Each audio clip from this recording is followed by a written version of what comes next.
Hey, how's it going, guys? In this video, I'll show you how to create a very basic calendar using the PyQt5 QCalenderWidget in Python. So since there are so many things that you can do with the PyQt5 calendar widget, and I'll be just covering just the basic. So if we just take a look at the documentation, the QCalenderWidget class provides a monthly based calendar widget allowing user to select dates. So here, let me launch the application. Using the calendar widget, you can provide interface that is mimicking a regular calendar, allow user to interact with the calendar instead of using a text box or combo box to manually type the dates. Now let me close this. Now go to your Python editor. So here I'm going to import the system module. And for this exercise, I'm also going to use the datetime module. And as well as the calendar module. And you'll see why in a second. So from the PyQt5 Qt module, I'm going to import the Q application, Q widgets, and the QCalenderWidget classes. Let me just double check.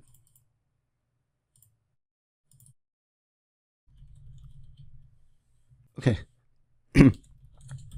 From the PyQt5 core module, Qt core module, I'm going to import a QDate class. So here I'm going to create my main function first.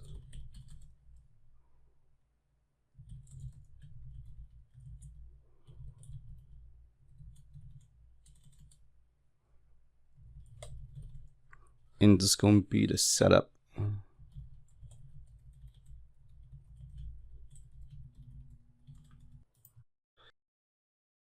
Here I'm going to create a class, and I'm going to name this class Calendar Demo.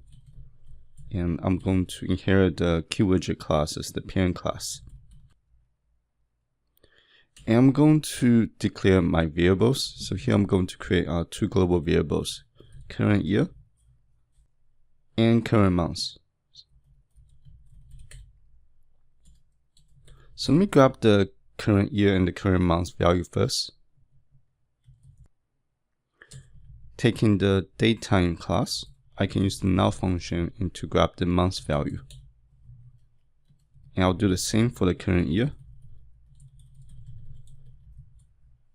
So within the initialize method, I'm going to finish the setup.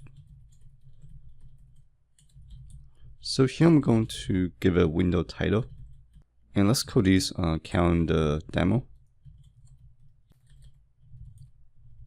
I'm going to set the geometry. Let's do 300, 300, 450, and 300. I think that should be pretty good. So let me just double check. So here I'm going to construct my calendar demo instance.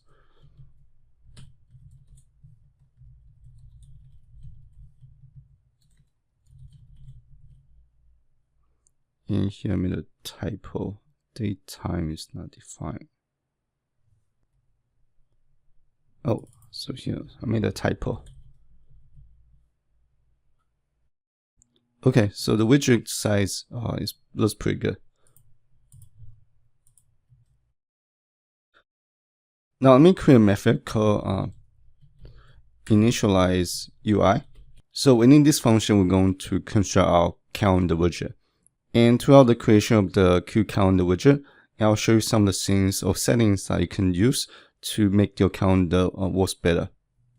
So first thing first, we need to create our calendar widget. I'm going to name the calendar widget self.calendar. And since I'm not going to use the layout, so I'm going to reference itself inside the QCalenderWidget to indicating that I want to display the QCalenderWidget on my application widget. Now if I simply just run the Python script, Oh, I forgot to call the init UI method.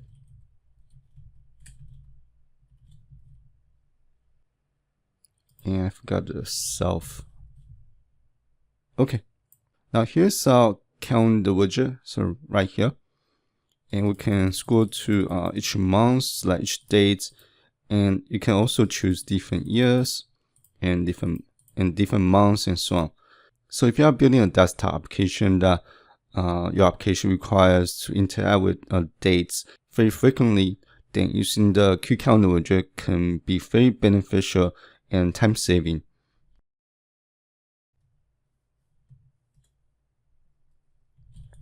So something we can do is, so we can move the calendar to the middle, a little towards the middle, and we can also set the grid line as well. So you want to use the set grid visible property. You can set that to true or false. So for example, I'm going to set that to true. And if I run the application, you can see that inside our calendar widget, there's a grid lines that divides all the dates. Now if I set that to false, and here we have a comparison. So here's the one with the grid line, and here's the one with without the grid line.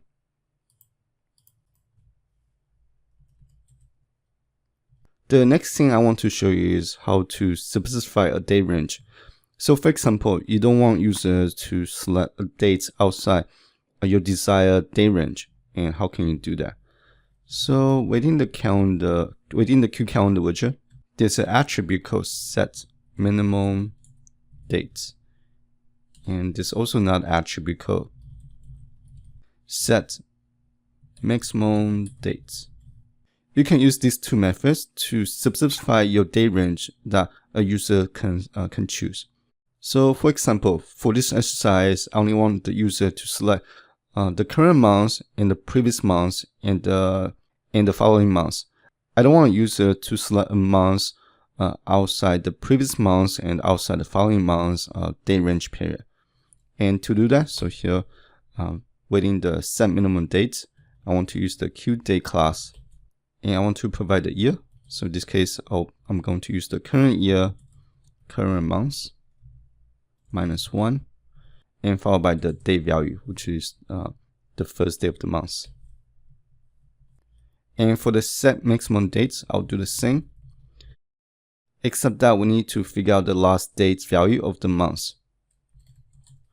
So here we can use the current month +1. And for the date value, we can use the calendar module. And within the calendar module, there's a function called month range. And we want to provide the year value and the month value. And it's going to be the second element, and like that.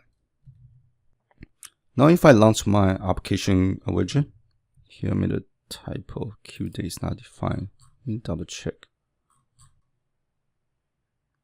Oh, so here it should be capital D. Now if I try to select dates outside June or August, you can see that this arrow icon got grayed out now. That means I cannot go past the month of June. And same with if I try to go to September, now I'm unable to do that. So let me close the window. Just let me put that back up. So by default, when you launch your calendar widget, the calendar is going to pre-select the dates based on today's dates. So today is July 28th, 2019. That's why when I launched the calendar widget, July 28th is already pre-select. Now, assuming you want to change the behavior, you want the calendar to select the first day or the last day of the month when you launch the calendar. And to do that, we can use a method called setCalendarDate method.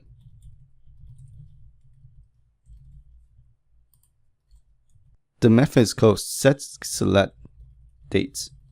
And inside the select dates method, want to use the QDate to convert the date value to something that PyQt5 recognizes. So here I want to select the first date of the month when I launch my application. So here I want to provide the year and the month value and the date value. Now if I launch the application, and here I made a typo again, set select dates. Okay, so here another typo. Now the calendar is going to select the first day of the month when you launch the application. And that's that. And now let's move on. And there's only a couple other things left. Now I want to talk about the calendar signals. So there are 4 different signals I can use. So here, let me do a search. So we have 4 different types of signals. So we have activated signal, click, current page change, and selection change. And the most commonly used one is the click signal. That is, when you click on a date on the calendar widget, and this signal is going to fire. The current page change signal is when you change the page. So here, let me go back. So when you go to a different month, so different year, the current page change signal will fire. And that's going to return, I'm not exactly sure what the values are since I haven't used the current page change signal yet. And we also have the selection change signal. In this exercise, I'll be using the click signal, which returns the date value in QDate format. So now let me go back. Let's say I want to print the dates value based on the dates I select. And we want to do click.connect. And inside the connect method, we want to provide a function. But if we simply just want to print the date value, we can use the lambda function. And so here we're going to provide a parameter. So when the click signal is fired, the date value will get passed to in terms of QDate format. So if I just simply print the date value, so let me name this to date value.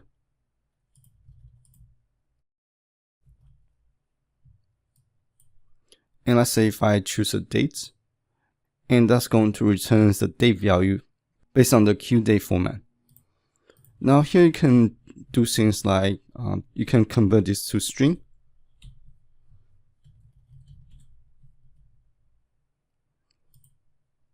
And that'll print the dates format in terms of string format. Now let's say you want to extract the dates in multiple formats.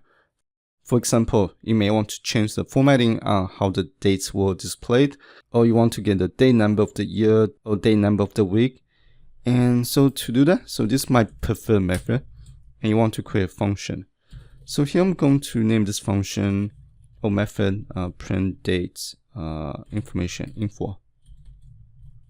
And I want to provide a QDate parameter. So here, let's say I want to print my date format like the US region dates format. So with the /. Now we can use the QDate parameter value. We can grab the month value, the date value, and the year value.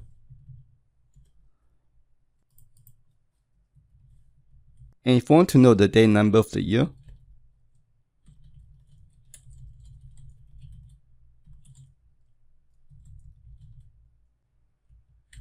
we can use a method called date of year. And if you want to figure out the date number of the week,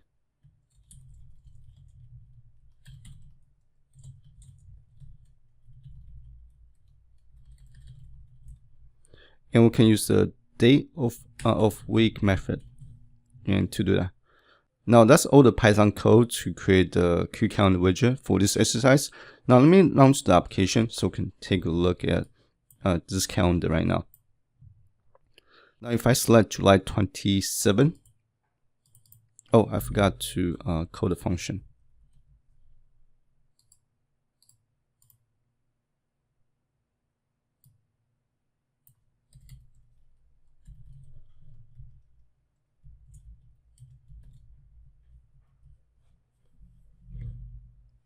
Print date.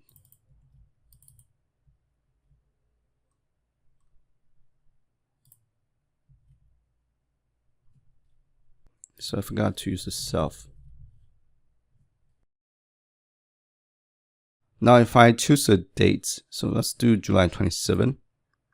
And here I have a typo. Okay, so let me do this. I think that'll be easier.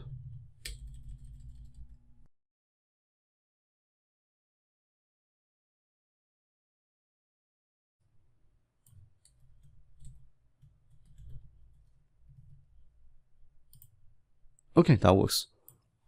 So if I choose a date, so let's say if I choose July 25th, and that's going to print July 25th based on the format that we specify.